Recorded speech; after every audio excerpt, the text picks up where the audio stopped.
주님의 사랑이 없으면 내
나의 구원 나의 주 나는 오직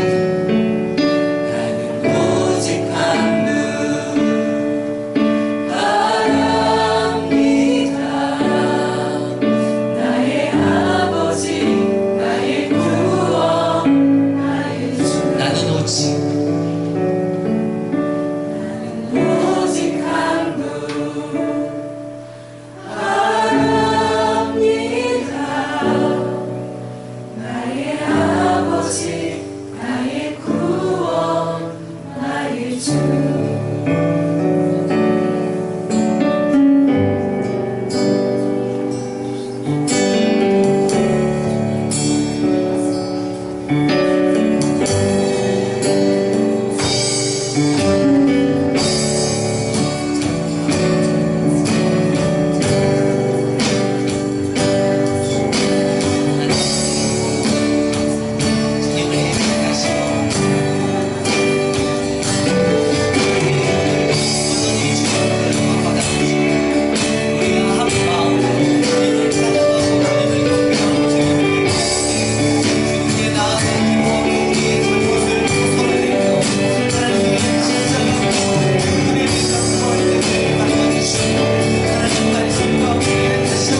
이곳에 임하소서. 주님의 나라가 이곳에, 주님의 뜻이 이곳에 임하소서. 주님의 나라가 이곳에, 주님의 뜻이 이곳에 임하소서.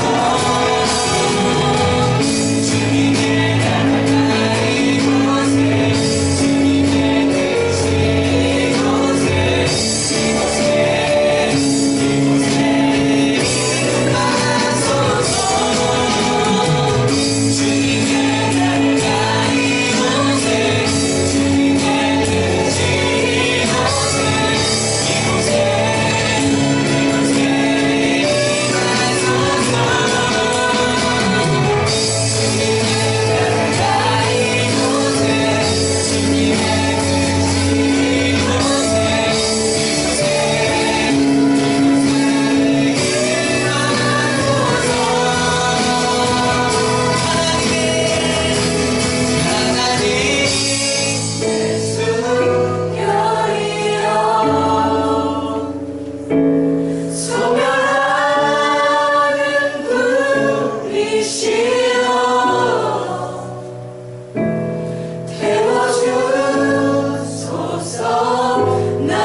아름다움보다 주님 흘리신 눈물 원합니다. 이 고백이 오늘 우리의 믿음의 고백이 되게 하여 주시옵소서. 주님, 주님의 나라가 오늘 이곳 가운데 충만히 임재하여 주시고 말씀을 통해서 성령님의 역사만 있는 복된 시간, 귀한 시간 되게 하여 주시옵소서. 복음의 심장부를 향해서 우리가 지금 말씀을 향해 가고 있는데 하나님, 우리가 더욱더 간절히 사모하고 기도하고 기대함으로 하나님 이 복음을 완전히 누릴 수 있는 저희들 되게 하여 주시옵소서. 주님 사랑합니다. 다시 오실 예수님 이름으로 기도드립니다. 네. 할렐루야. 오늘 살아계신 하나님의 말씀은 로마서 1장 18절부터 23절까지 말씀입니다. 로마서 1장 18절로 23절까지 말씀입니다. 로마서 1장 18절로 23절까지 말씀. 살아계신 하나님의 말씀. 하나님의 진노가 불의로 진리를 막는 사람들의 모든 경건하지 않음과 그에 대하여 하늘로부터 나타나니 이는 하나님의 알만한 것이 그들 속에 보이니라. 하나님께서 이를 그들에게 보이셨느니라. 창세로부터 그에 보이지 아니하는 것들 곧 그의 영원하신 능력과 신성이 그가 만드신 만물에 분명히 보여 알려졌나니 그러므로 그들이 핑계하지 못할지니라. 하나님을 알되 하나님을 영화롭게도 아니하며 감사하지도 아니하고 오히려 그 생각이 허망하여지며 미련한 마음이 어두워졌나니 스스로 지혜 있다 하나 어리석게 되어 썩어지지 아니하는 하나님의 영광을 썩어질 사람과 새와 짐승과 기어다니는 동물 모양의 우상으로 바꾸었느니라. 아멘. 아멘. 오늘부터 우리가 다음 주까지 죄의 속성에 대해서 우리가 함께 말씀을 나누기를 원합니다. 죄의 실체는 무엇일까요? 단순한 문장으로 표현하거나 정의하기는 어려운 것 같습니다. 하지만 살아계신 하나님의 말씀을 통해서 죄가 드러내는 속성을 살펴본다면 우린 죄의 실체를 알 수 있게 될 것입니다. 죄가 가진 가장 근본적인 속성은 반역성입니다. 죄의 속성은 불의로 진리를 막는다는 것입니다. 정상적이라면 진리가 불의를 심판해야 합니다. 선이 악을 심판해야 합니다. 그런데 거꾸로 불의가 진리를 막는 짓을 합니다. 완전히 반역적인 태도입니다. 그렇습니다. 죄의 밑바닥에 흐르는 죄의 근본이자 바탕이 바로 이 반역성입니다. 그러면 이 반역성은 누구에 대한 반역입니까? 야고보서 1장 17절 말씀 보면 온갖 좋은 은사와 온전한 선물이 다 위로부터 빛들의 아버지께로부터 내려오나니 이랬어요. 우리 하나님은 존재 자체가 선하고 의로우시기 때문에 그분에게서 어떤 악하거나 더럽거나 어두운 것이 나올 수 없고 나오는 그 어떤 것도 모순을 일으킬 수는 없습니다. 그러니까 하나님께로부터 나온 선하고 정의로운 것이 아닌 것들은 모두 죄에서 나오는 것입니다. 따라서 불의로 진리를 막는 이 악독한 반역은 정확히 하나님을 대상으로 합니다. 목적은 하나님과의 교제를 단절시키려는 겁니다. 우리의 원형이 어떤 목적으로 지어졌는지 생각해 보면 그 노리는 바가 얼마나 무섭고 영이 지도한지를 알 수 있습니다. 인간의 존재 목적이 무엇입니까? 하나님을 영화롭게 하고 그를 영원토록 즐거워하는 것입니다. 이 본질적인 가치를 상실하고 목적에서 빗나가 하나님의 통제에서 벗어난다면 그때부터 인간은 짐승보다 더 악한 존재가 되는 것입니다. 이 세상 만물을 가장 더럽히고 가장 끔찍하게 만드는 주범이라는 거예요. 하나님을 영원히 사랑하고 오직 그만 즐거워하며 그에게 전적으로 의존되어 살도록 지어진 것이 인간의 특징입니다. 그런데 죄가 바로 이것을 집중적으로 공략해서 인간 생명 안에 들어와 하나님과의 교제를 단절시킬 뿐만 아니라 하나님께 개기고 하나님을 증오하게 합니다. 이 죄의 밑바닥에 흐르는 정서는 하나님에 대해 이를 갈고 덤벼드는 증오심입니다. 단순히 하나님과의 관계가 그냥 좀 이렇게 멀어지게 되었다, 소원하게 되었다는 정도가 아니라 하나님을 증오하며 대적합니다. 이것이 바로 죄가 가진 반역성입니다. 죄를 윤리 도덕의 차원으로 생각하고 남들이 도덕적인 죄를 지었는데 나는 그보다 조금 덜 하다면 어처구니 없게 판단하고 정죄하고 자신은 깨끗한 것처럼 구는 것이 바로 인간이 하는 짓입니다. 그러나 과연 죄가 그렇게 감상적인 이야기일까요? 죄의 반역성이 구체적으로 어떤 영역에서 드러나는지 우리는 좀 말씀을 통해 살펴보았으면 좋겠습니다. 첫 번째로 이 죄에 대한 이 반역성은 바로 영적인 타락으로 이루어집니다. 영적인 존재로 지어진 인간에게 죄의 반역성이 처음 드러나는 곳은 역시 영적인 영역입니다. 죄의 독성에 물든 인간 생명 안에서 반역적 반응이 나타날 때 종교적인 성향을 띠게 되는데 그게 바로 우상 숭배입니다. 한마디로 죄의 반역성이 가장 분명하게 드러나는 것이 우상 숭배입니다. 밀림에서 아무리 우랑우탄만 못하게 살아도 인간이 사는 곳에는 반드시 종교행위가 벌어집니다. 반대로 죄 아무리 뛰어난 고릴라도 종교행위는 하지 않습니다. 인간과 동물을 가르는 것은 어떤 다른 기능이 아니라 영적인 행위를 할 수 있느냐 없느냐입니다. 그런데 이 우상숭배가 종교심이 순수한 표현이 아니라 하나님께 대한 반역성이 뚝뚝 묻어나는 짓이라는 것이 성경의 진단입니다. 로마서 1장 19, 20절 우리 한번 다시 읽을까요? 19, 20절 이는 시작. 이는 하나님을 알만한 것이 그들 속에 보이니라. 하나님께서 이를 그들에게 보이셨느니라. 상세로부터 그에 보이지 아니하는 것들 곧 그의 영원하신 능력과 신성이 그가 만드신 만물에 분명히 보여 알려졌나니 그러므로 그들이 핑계하지 못할지니라. 아멘. 하나님은 인간에게 하나님을 알만한 것들을 환히 보여주셨습니다. 인간의 영적 지각 능력만으로도 인간은 절대 핑계할 수 없고 하나님을 부정할 수 없습니다. 그래서 신을 찾습니다. 신을 만들어 경배하고 우상숭배를 합니다. 여러분 그 산 중에 그 산맥 중에 히말라야 산 얘기 있잖아요. 그 뜻이 신들의 거처라고 합니다. 짐승은 여러분 히말라야에 사는 짐승은 산을 봐도 경외심을 느끼지 않아요. 그러나 인간은 엄청난 산만 봐도 어마어마한 바다를 봐도 높은 태양을 봐도 짐승과는 영 다른 반응을 보입니다. 경외심이 일어나는 거죠. 경외심이 생기고 그것을 신으로 섬기고 두려워합니다. 그런데 반드시 그런 것들을 통해서 하나님을 알만한 것들이 저희 안에 있고 신에 대하여 절제자에 대하여 창조자에 대하여 두려움과 경외심을 품는 영적인 반응이 나오는데도 불구하고 그들이 어떤 짓을 하는지 보십시오. 21절부터 23절 다시 한번 읽을까요?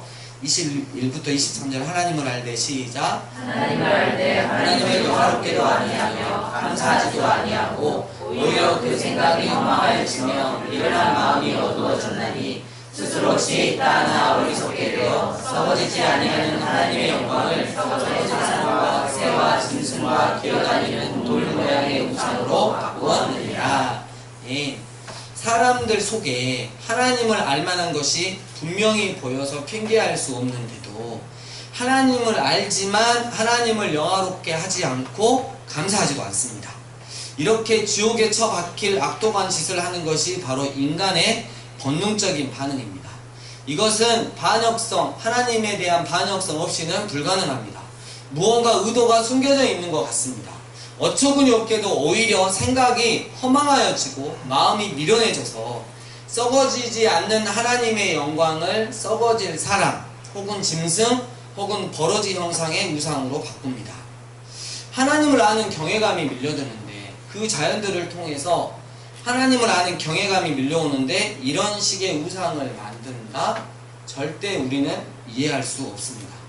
절대 그럴 수도 없습니다. 우리는 우상 숭배를 대수롭지 않게 생각하는데 우상이란 어느 절간에 불상을 깎아놓은 정도를 말하는 것이 아닙니다.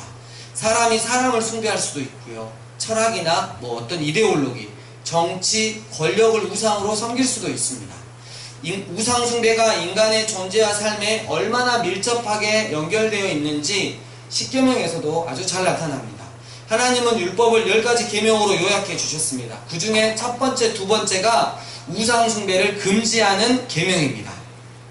이것만 보더라도 우상 숭배가 우리 삶의 근간에 얼마나 덕지 붙어 있는지를 알 수 있습니다. 하나님은 죄와 음모와 특성을 누구보다도 이 죄의 음모와 특성을 누구보다도 잘 아시고 이 죄에 오염된 죄 곧 나요. 나 곧 죄인 인간이 하는 짓이 어디서부터 발생되는지를 아시기 때문에 첫 번째와 두 번째 계명으로 아예 쐐기를 박아 놓으셨습니다. 하나님이 가장 진노하시고 가장 마음 아파하시고 무섭게 징계하시는데도 결국 이스라엘을 망하게 한 제목이 바로 이 우상숭배였습니다. 이스라엘만의 문제일까요? 아니라는 거죠. 위대한 종교개혁자 칼빈은 이렇게 말했습니다. 인간의 마음은 우상을 제조하는 공장이다. 마음의 우상숭배는 영적인 반역성이 고스란히 깔려 있는 죄입니다. 하나님은 사람에게 전도서 3장 11절 영혼을 사모하는 마음을 주셨습니다. 그래서 인간의 영혼 안에는 하나님을 향한 끝없는 목마름과 사모함이 존재합니다. 간절히 사모하고 오직 그것을 추구하는 목마름이 우리 마음 전부를 사로잡을 때 우리는 하나님을 마음과 정성을 다하고 뜻을 다해서 사랑할 수 있습니다. 하나님이 우리에게 주신 정말 아름다운 속성입니다. 그런데 여기에 반역성이라는 죄의 독성이 들어오자 목마름과 사모함은 남아있지만 그 방향을, 그 향방을 잃어버리고 말았습니다. 마음에서 하나님을 밀어내면 거기에는 반드시 다른 대상이 들어서게 됩니다. 주님은 에베소서 교회를 향해서 요한계시록 2장 4절 너희 처음 사랑을 버렸느니라 라고 책망하시고 그러므로 어디서 떨어졌는지를 생각하고 회개하여 처음 행위를 가지라 라고 말씀하셨습니다. 알다시피 첫사랑은 그냥 사라지지 않습니다. 반드시 다른 사랑으로 대체된 것이지 없어지거나 식은 것은 아닙니다. 저는 첫사랑이니까 잘 모르겠지만 그러니까 주님이 어디서 떨어졌는지를 생각하라고 하신 것은 그 사랑을 어딘가에 팔아먹었다는 것이고 반드시 도로 찾아야 된다고 하시는 말씀입니다. 우리는 본래 전심으로 하나님을 섬기고 사랑하게 되어 있었습니다. 마음과 뜻과 정성을 다해 하나님을 향하도록 되어 있었고 그것이 율법의 크고 첫째되는 계명이었습니다. 그렇게 하나님을 향하던 것이 하나님 아닌 어딘가를 향하게 되었다면 배후에 어떤 음모가 있는지 밝혀내야 합니다. 그리고 하나님이 아닌 다른 어딘가를 향해 있는 우리의 목마름과 사모함, 그 갈급함, 그것은 어디를 향한 곳인지 우리는 살펴봐야 할 것입니다. 이 우상숭배, 영적 사랑의 우상숭배는 결국 어디로 흘러가냐면 내 자신을 충만히 사랑하는 자아숭배로 흘러갑니다. 골로새서 3장 5절 보니까 그러므로 땅에 있는 지체를 죽이라 곧 음란과 부정과 사욕과 악한 정욕과 탐심이니 탐심은 곧 우상숭배니라. 이 말씀은 우상숭배의 이면에 숨겨진 제 음모를 말해줍니다. 여기서 땅에 있는 지체란 죄로 말미암아 하나님을 떠나 하나님 없이 생성되고 나를 지배했던 옛사람, 죄로 병든 내 자아를 가리킵니다. 그러면 이 땅에 있는 지체를 죽이라고 하는 이유는 무엇일까요? 병든 자아가 추구하는 것들은 음란, 부정, 사욕, 악한 정욕, 탐심인데 탐심은 곧 우상숭배라고 지금 말씀하고 있습니다. 우상숭배가 어떤 신을 사랑해서 하는 짓인가 했더니 가만히 보니까 자신의 탐욕, 즉 이 땅에 있는 내 육신을 충족시키려고 하는 자아숭배라는 것입니다. 우상숭배는 그러니까 곧 내 자아숭배입니다. 세상에 존재하는 모든 우상, 모든 종교의 동기 이면을 살펴보십시오. 마음 중심으로 사랑하며 섬겨야 할 하나님을 제치고 그 자리에 자기 자신을 세워서 자기가 원하는 음란함, 자기가 원하는 부정, 자기가 원하는 사욕, 악한 정욕, 탐심을 추구합니다. 우상숭배의 매력이 여러분 뭔지 아십니까? 그것을 먹는 날에는 네가 주인이 되어 네가 하고 싶은 모든 것을 할 수 있다라고 에덴 동산에서 하와를 꼬드기던 사단의 수작대로 네가 하고 싶은 대로 하라는 것입니다. 우상숭배의 가장 큰 매력이 뭐라고요? 네가 하고 싶은 대로 네가 마음껏 하라라는 것입니다. 땅에 있는 지체가 원하는 그 음란과 부정과 사욕과 악한 정욕과 탐심을 금하라고 명령하고 통제하신 신 따위는 필요 없으니 다른 신을 만들어서 그 신의 이름으로 얼마든지 양심도 무마하고 합리화해 가면서 자신을 섬겨도 좋다는 것입니다. 그러니까 그냥 자기 마음대로 살고 싶은 거예요. 이스라엘 백성들은 수많은 우상을 섬겼습니다. 그 중에 가장 인기 있는 우상이 바알과 아세라였습니다. 바알은 남신이고 아세라는 여신이었습니다. 바알은 농경신이었습니다. 고대 시대에 하나님 없이 이 자연세계만 들여다본다면 그들의 목숨은 하늘과 땅에 달려 있었습니다. 하늘이 비를 내리고 땅이 곡식을 내야 먹고 살 수 있었기 때문입니다. 그런데 하나님의 백성인 이스라엘이 하나님을 잊어버리고 바알과 아세라를 섬기며 그 신전에서 무슨 짓을 했는지 아십니까? 하늘의 신과 땅의 신이 서로 성적 교합을 해야 하늘은 비를 내리고 땅은 풍성한 열매를 맺는다. 그러니까 신을 자극해야 된다라고 해서 신전에서 음행하는 일을 의식처럼 행했습니다. 신전에는 남창과 여창이 득실거렸고 그들은 더럽고 난잡한 성행위를 벌였습니다. 근거는 신들을 자극해서 풍성한 수확을 얻고자 한다는 것이었지만 여러분 들어보니까 어때요? 그것은 개가 웃고 고양이가 혀를 찰 일이었습니다. 그들은 신을 위한 것이라는 변명과 합리화로 자신들의 정욕을 추구한 것뿐입니다. 정욕을 그냥 정당히 했을 뿐이에요. 이것이 하나님의 율법을 받은 이스라엘이 망할지언정 끝내놓기를 싫어한 짓입니다. 이것이 하나님의 사명을 붙잡은 교회가 망할지언정, 성도가 망할지언정 끝내놓기를 싫어한 짓이에요. 이사야, 에레미야, 에스겔 등 여러 선지서를 보면 푸른 나무 아래로 가서 거기서 너희가 행음하였도다. 네 치마를 걷어올려 네 얼굴에 이르게 하고, 이게 다 그 이야기입니다. 악독한 인간들의 반역적 죄성이 우상 숭배하는 형태로 저질러졌습니다. 심지어 자신에게 닥칠 재앙을 막고 부귀영화와 성공을 얻기 위해 자기 자녀를 불러 지나가게 하여 몰렉에게 바치는, 우상에게 바치는 인신제사를 지내기도 했습니다. 뿐만 아닙니다. 여러분, 세계에서 신의 숫자가 가장 많은 종교가 힌두교라고 합니다. 우상 숭배의 전형인 힌두교는 음란하기로 유명하다고 합니다. 오늘날 사탄교의 종류만 해도 수백 가지가 넘는다고 해요. 이렇게 갖은 악을 다 품어내며 종교 행위를 하는 우상 숭배는 신을 사랑하는 것이 아니라, 어떠한 신을 섬기는 것이 아니라, 신이든 사람이든 짐승이든 벌어지든 상관없이 자기가 원하는 부정, 사욕, 정욕, 악한 탐심, 이 탐심을 마음껏 즐기고 높이며 원하는 것을 구하는 것입니다. 이 행위의 모습이 조금 고급스러우냐 아니냐일 뿐 별 차이가 없는 것입니다. 그 마음 밑바닥에 흐르는 것은 결국 내 자신을 끔찍히 사랑하는 자아 숭배입니다.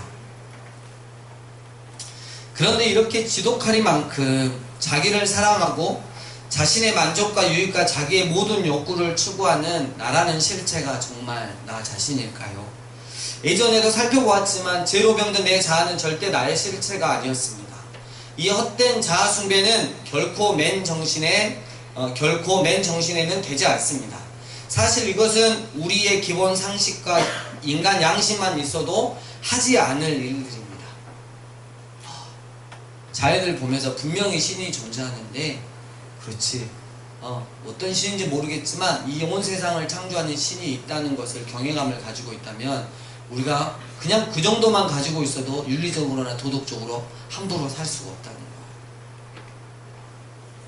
그런데 희한하게 종교 혹은 영적이라는 이름 앞에서는 우리의 이 기능들이 정지해버리고 맙니다. 그래서인지 종교는 인류 역사가 존재하는 한 가장 왕성하고 안전하고 큰 사업이 되었습니다.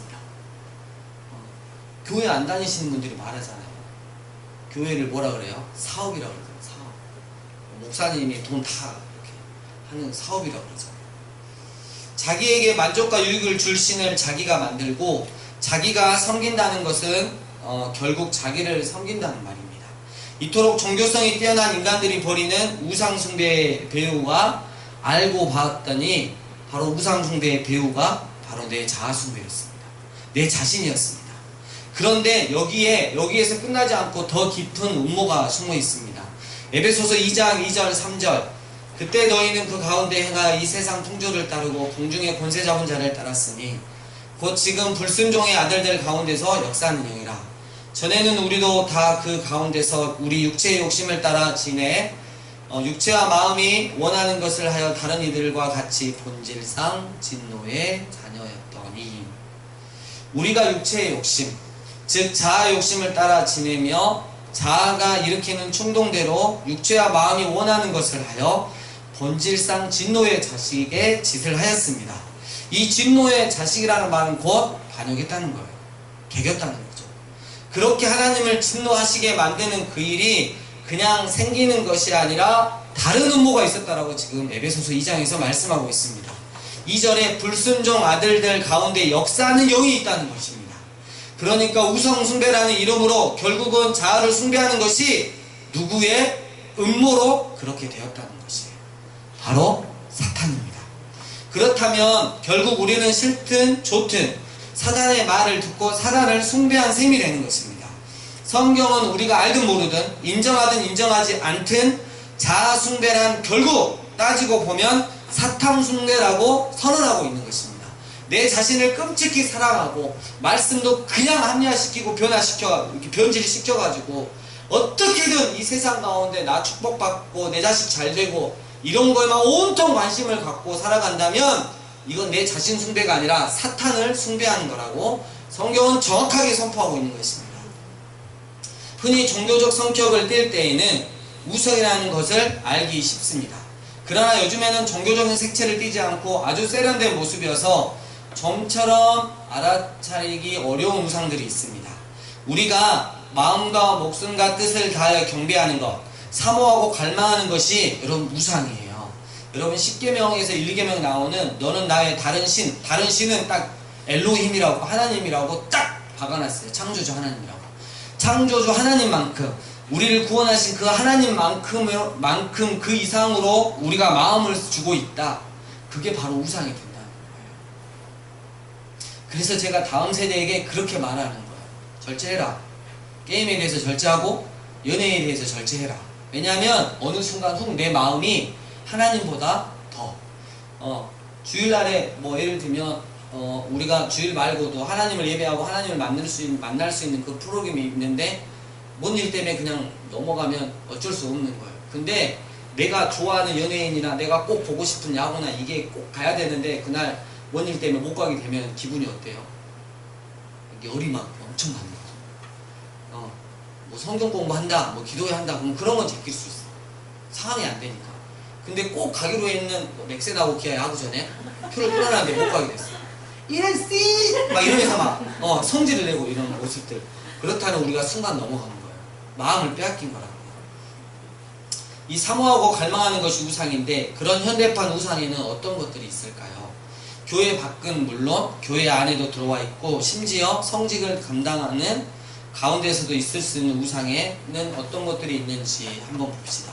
먼저 사람의 인정을 구하는 인정의 우상입니다. 하나님께 인정받는 것보다 사람들의 인정을 받는 것이 더 다급한 현실이라서 하나님도 안중에 없을 만큼 아주 지독하게 집착합니다. 몸뚱이가 부서져라 일하고 심지어 주의를 한다고 하면서도 포기하지 못해 얻고 싶어하는 학벌, 그리고 지위, 그리고 유명세, 성공, 이 모든 것이 우상입니다. 소유의 우상도 있습니다. 여러분 돈이 많냐 적냐 이게 뭐 별 문제 되지 않아요. 어떤 사람은 돈 10,000원에 어때요? 목숨을 걸고 싸우는 사람도 있어요. 콩나물값 500원에 목숨을 걸고 사는 사람도 있어요. 여러분 권력의 우상도 있어요. 이 권력에는 정치적인 것도 있지만 교회와 우리 노예와 우리 교단 총회도 예외가 아닙니다. 쾌락의 우상도 있습니다. 오늘날에는 엔터테인먼트, 즉 오락성을 띠지 않으면 교회도 운영하기 어려울 정도라고 해서 많은 영적인 프로그램조차 오락성을 가미합니다. 디지털 미디어 문화 속에서 TV는 이제 좀 촌스러운 것이 됐어요.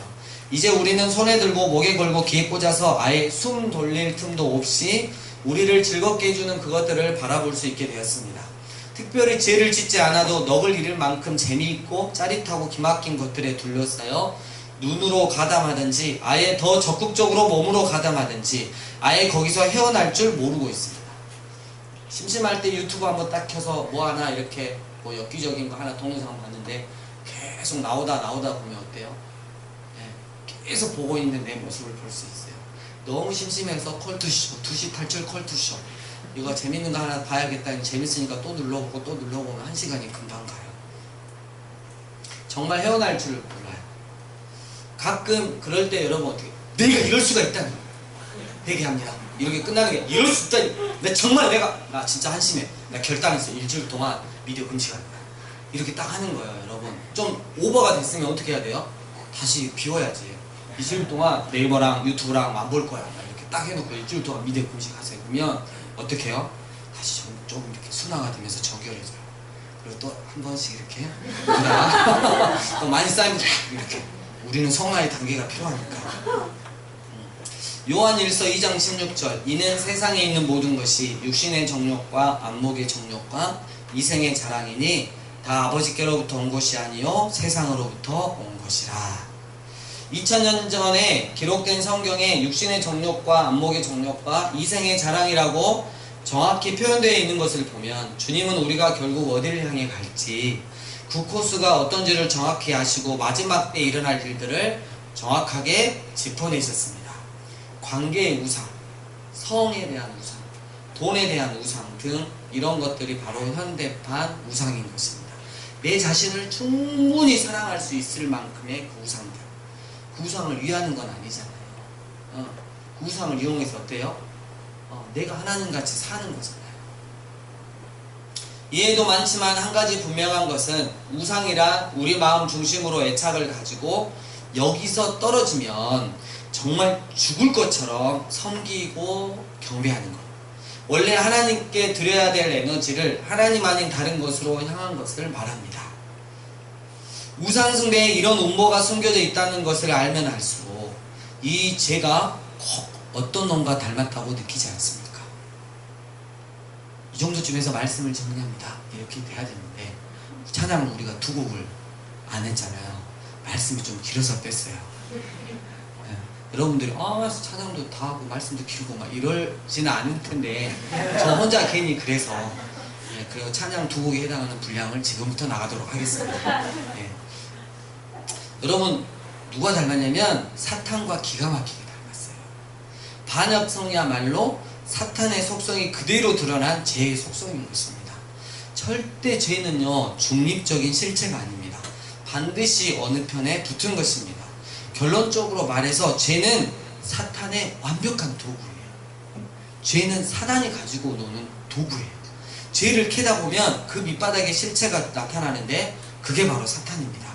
그래서 에베소서 2장 22절에 그때의 너희는 그 가운데 행하여 이 세상의 풍조를 따르고 공중의 권세 잡은 자를 따랐으니 즉 사탄을 따른 것이라고 나온 것입니다. 결국 우리가 죄짓고 자아숭배하고 자아추구하고 살아가는 이 일이 그냥 일이 아니라는 거예요. 죄는 절대 중립적인 실체가 아니라 분명히 어느 편에 붙은 것인데 알고 보니 이것이 완벽한 사단의 실체라는 것입니다. 사탄이 사탄이라고 드러내지 않고 배후에 숨어서 이건 너의 행복을 위한 거야. 다 네 만족을 위한 거야. 네 자식을 위하는 거야. 라고 완벽한 자아숭배의 모습으로 기가 막히게 위장했다라고 성경이 정확하게 말하고 있어요. 여러분 자꾸 죄를 찾아 지금 들어가다 보니까 죄의 밑바닥에 가공할 만한 정사와 권세와 이 어둠의 세상의 주관자인 사탄의 대가리가 보이더라는 거예요. 이렇게 되면 얘기가 섬뜩해집니다. 우리가 그토록 사랑하고 즐기며 떠나기를 싫어하고 결단을 유보하고 있는 이 죄의 문제는 단순한 윤리 도덕적인 문제가 아니라 영적인 문제이기 때문입니다. 하나님을 반역한 죄이기 때문입니다. 피해서 될 일이 아니라 이건 정령 충돌해야 합니다. 여러분 질병 중에 하나인 암, 이 암만 만나도 아닐 거야. 설마 그럴 리 있겠어 하고 여러분 그냥 검사 안 받으십니까? 이게 피가 막 쏟아지고 이러는데 검사 아닐 거야. 뭐 이렇지는 않잖아요. 정면 충돌해서 정확하게 검진하고 막 의사 선생님한테 살려달라고 막 그러잖아요. 이렇게 합당한 태도를 취하는데 여러분 이건 암 정도가 아니지 않습니까? 여러분 비교가 됩니까? 내 영혼에 대한 문제인데 죄에는 반드시 영적인 음모가 있고 이 음모의 배후를 잘 주목해 보아야 합니다. 결국 죄를 알아갈수록 그 영적 실체인 사탄이 그대로 드러납니다. 죄를 알면 사탄을 압니다. 죄의 문제는 사탄과 딱 붙어있는 영적인 문제이기 때문에 이 문제를 해결하려면 사탄이라는 근원이 해결되어야만 합니다. 요한일서 3장 4절 5절 죄를 짓는 자마다 불법을 행하나니 죄는 불법이라. 그가 우리 죄를 없애려고 나타나신 것을 너희가 아나니 그에게는 예수님에게는 죄가 없느니라. 여러분, 예수님이 이 땅에 오신 목적은 이 무섭고 끔찍한 죄를 없애주기 위해서라고 말씀하고 있습니다. 때문에 예수님이 하려고 하신 일이 그것이니 우리에게는 죄를 해결하는 것이 가장 우선되고 근본적인 일이 되어야 할 것입니다. 요한일서 3장 8절 죄를 짓는 자는 마귀에게 사탄에게 속하나니 마귀는 처음부터 범죄함이라. 무슨 말입니까? 우리가 사탄, 즉 마귀를 의식하고 죄를 지은 것은 아니에요. 세상 사람들도 그렇죠. 그런데 죄를 짓는 자는 곧바로 누구에게요? 마귀에게 속한대요. 마귀는 처음부터 죄를 짓는 자였기 때문입니다. 즉 죄는 마귀의 사탄의 산물이라는 것입니다. 죄는 하나님이 창조하신 것이 아니라 마귀에게서 나온 것입니다. 그러니까 죄의 뿌리를 찾아 들어가면 몸통이 사탄이라는 것이죠. 그러면 어떻게 이 죄를 없앨 수 있을까요? 요한일서 3장 8절 하나님의 아들이 나타나신 것은 마귀의 일을 멸하려 하심이라. 네, 주님이 죄를 없이 하려고 오셨는데 그것이 마귀의 일을 멸하라는 것이라는 이 상관관계를 이해하면 예수님이 죄 문제를 해결하시는 것이 얼마나 엄청난 일인지 알게 됩니다. 여러분, 죄라고 하는 것은 단순히 눈물을 흘려라, 떼굴떼굴 구르면서 회개를 해라, 울부짖어라, 가슴을 찢어라, 버르장머리를 고쳐라, 술을 끊어라, 이런다고 해결된 윤리, 도덕, 나부랭이가 아니라는 거죠. 예수님이 죄에서 우리를 건져주시려면 영적 세계에서 어마무지한 전쟁을 치러야 돼요. 예수님이 당신의 생명을 핏값을 내어주셔야 할 만큼. 왜냐하면 싸울 대상이 나 혼자가 아니라 공중의 권세 잡은 자인 사탄이기 때문입니다. 할 수만 있다면 한 명이라도 더 자기 편으로 만들어서, 사단의 자식으로 만들어서 영원한 지옥 형벌에 이 지옥에 같이 가기 위해서 나만 갈 수 없다고 그렇게 음모를 꾸미고 있는 게 사탄입니다. 여러분, 그 낚시하러 가면 이 낚시꾼이 이 낚시 바늘에 뭘 보통 이렇게 그렇죠? 지렁이를 꽂아가지고 이렇게 휙 던지잖아요. 밑에서 이렇게 물고기가 막 이렇게 가면서 저 위에 낚시꾼이 있는 것 같아. 그게 아니고 뭐가 막 이렇게 있어요. 너무나 맛있는 뭐가 있어요. 지렁이가 있는 거예요. 지렁이가. 그래가지고 맛있겠다 하고 이렇게 물었는데 갑자기 이게 안 빠지면서 아가미가 올려가지고 따라 올라가는 거야. 나는 지렁이만 물었는데 왜 올라가는지를 모르는 거야. 왜 올라가서 나가다 보니까 낚시꾼이 거기 있고 도마에 막 칼이 막 있고 여기는 매운탕 끓이려고 막 끓고 있는 거야. 물고기가 질문이 저는 아닌 것 같습니다. 저는 지렁이만 좋아서 지렁이만 먹었을 뿐입니다. 저를 그냥 가게 해주십시오. 낚시꾼이 충분히 너의 상황을 이해한다. 그래 가거라. 이럴 수는 없잖아요. 마찬가지 상황이라는 거죠. 우리가 죄를 어떻게 느끼든 상관없이 죄는 이렇게 어마어마하고 끔찍한 것입니다. 우리가 이를 저지르기는 간단해도 우리를 그 죄에서 건져내시는 하나님의 일은 정말 어마어마한 것입니다. 첫 번째 창조는 말씀으로 하셨어요. 두 번째, 우리를 재창조하시기 위해서는 아들 예수님의 생명을 내어주셔야만 했어요. 그렇기 때문에 우리를 지배하는 죄의 세력에서 우리를 벗어나게 하려면 하나님께서 사탄의 세력을 무력화시키고 그 머리를 박살내는 것밖에는 다른 길이 없었습니다. 그게 바로 십자가입니다. 이 일은 죄와 상관없는 분만이 하실 수 있습니다. 죄와 전혀 상관이 없고 그 영향력에서 자유로우신 예수 그리스도만이 죄에서 우리를 건져낼 수 있는 것입니다. 말씀을 정리합니다. 사랑하는 모교 다비드 예비자 여러분, 죄의 밑바닥에 흐르는 죄의 근본이자 바탕이 되는 이 반역성, 하나님 정말 부담스러워하고 싫어하고 증오하고 그래서 결국은 하나님을 대적하고야 마는 이 반역성, 그중 우리는 오늘 영적 타락을 통한 하나님에 대한 인간의 반역성을 살펴보았습니다. 다음 주에는 도덕적 타락을 좀 살펴보겠죠. 그리고 우상 숭배는 곧 자아 숭배이고 자아 숭배는 곧 사단 숭배라는 공식을 배웠습니다. 내 마음 중심으로 하나님께 드려야 하는 나의 사랑을 내 자신에게 돌리고 결국은 사탄에게 내주었던 나의 반역, 어떤 이유를 대서라도 하나님을 반역하는, 나의 몸과 영혼을 능히 지옥에 멸하실 수 있는 나의 주님이 되셔야 하는 하나님께 반역하고 내 자신을 충만히 사랑하는 관계로 결국 사탄의 낚시바늘에 깨어 사탄에게 속하고 마는 죄로 병든 내 자아. 우리는 오늘 이 살아계신 하나님의 말씀 앞에 정확하게 결정을 해야 할 것입니다. 하나님을 계속해서 반역할 것인지 아니면 하나님께 순종하는 삶을 살 것인지, 사단에게 속할 것인지 하나님께 속할 것인지 분명히 하는 이 밤이 되었으면 좋겠습니다. 에레미야 2장 19절 말씀, 네 악이 너를 징계하겠고 내 반역이 너를 책망할 것이라. 그런즉 내 하나님 여호와를 버림과 네 속에 나를 경외함이 없는 것이 악이고 고통인 줄 알아라. 주 만군의 여호와의 말씀입니다. 네가 나를 경외함이 없는 게 내가 봤을 때, 나 여호와 하나님 봤을 때 너는 그게 악이고 고통이다. 이 시간 결단하며 주님께 기도하며 나아갔으면 좋겠습니다. 나는 영적인 반역성을 가지고 지금까지 하나님 마음을 아프게 했던 것은 무엇일까?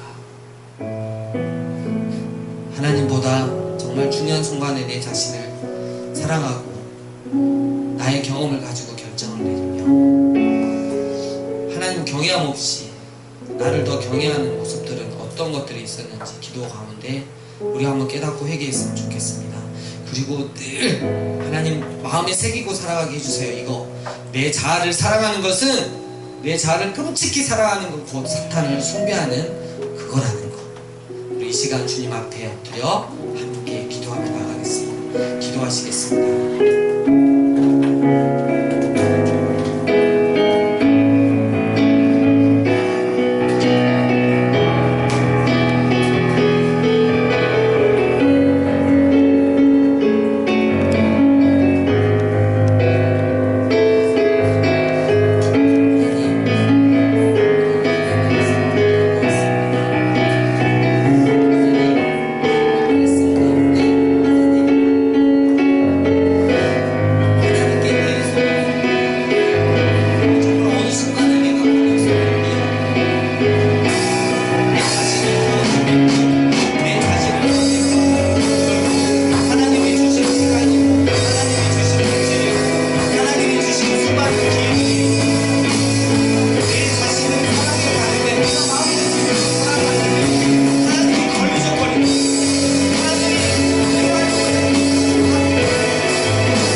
속하는 관계로 결국 사탄의 앞잡이가 되어서 사단에게 속하는 자가 얼마나 많은지, 하나님, 겉으로는 하나님을 믿는 것 같지만 나의 삶의 모든 거의 부분은 내가 주도하고 내가 계획하고 하나님은 그냥 거기서 좀 도와달라고 하는 식은 아니었는지 하나님이 강조 주신 변화되기를 소원합니다. 특별히 청년들 변화되기를 소원합니다. 상가에 있으신 분들 하나님 변화되기를 소원합니다.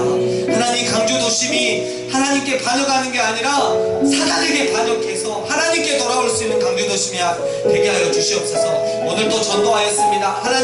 하나님이 예정하신 영혼에게 살아계신 하나님의 말씀이 가슴 깊이 파고들 수 있는 은혜를 허락하여 주시옵소서. 또한 이곳에 있는 다음 세대와 또 우리 너네스쿨 학생들 믿음의 가정을 위해서 함께 기도합시다. 기도하며 나아갑시다.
나의 모든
오늘 말씀을 통해서 내가 누구를 섬기고 있는지, 내 지식으로는 하나님을 섬긴다고 했지만 너무나 많은 순간 그 상황 가운데서 주님을 섬기는 게 아니라 내 자신을 사랑함으로 말미암아 사탄을 섬기고 있지는 않았는지 하나님 돌이켜보며 회개하며 다시 한번 결단하였습니다. 하나님, 우리가 이 시간 우리에 있는 모든 우상들 주님 앞에 내려놓고 정말 주님께 순종하는 삶을 살기를 원합니다. 주님은 내 도움이 아니라 하나님 나의 전부가 되게 하여 주시고 모든 것을 주님께 맡기며 나는 아무것도 아님을 고백하며 나의 전부이신 주님을 따라가고 순종할 수 있는 자들 되게 하여 주시옵소서. 주님을 반역하는 자가 아니라 주님께 순종하는 자가 되게 하여 주시고 그러한 강규도신과 우리 다음 세대 특별히 너네스쿨 믿음의 가정 되게 하여 주시옵소서. 주님 사랑합니다. 다시 오실 예수님 이름으로 기도드립니다. 아멘. 할렐루야. 주님을 사랑합니다. 네.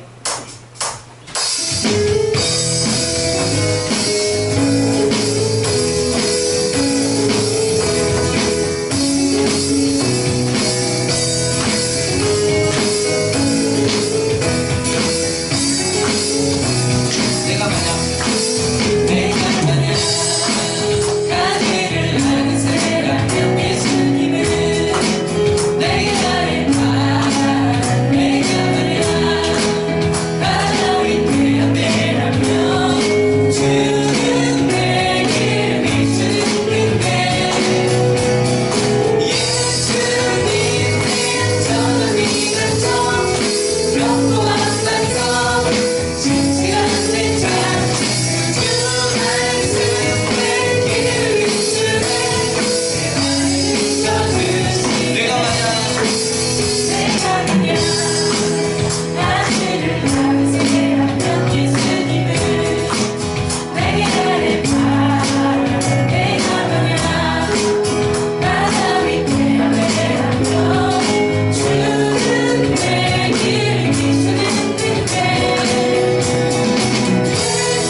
하나님 아버지의 크신 사랑과 성령님의 교통하심이 죄의 반역성이 어떻게 된 것을 깨달아라. 이제는 하나님께 반역하는 자가 아니라 하나님께 전 마음과 삶을 들여 순종하는 자가 되겠노라고 결단한 예배자들 머리 위에, 다음 세대 위에, 그리고 이 강주도심 위에 이제와 영원토록 함께 있을지어다.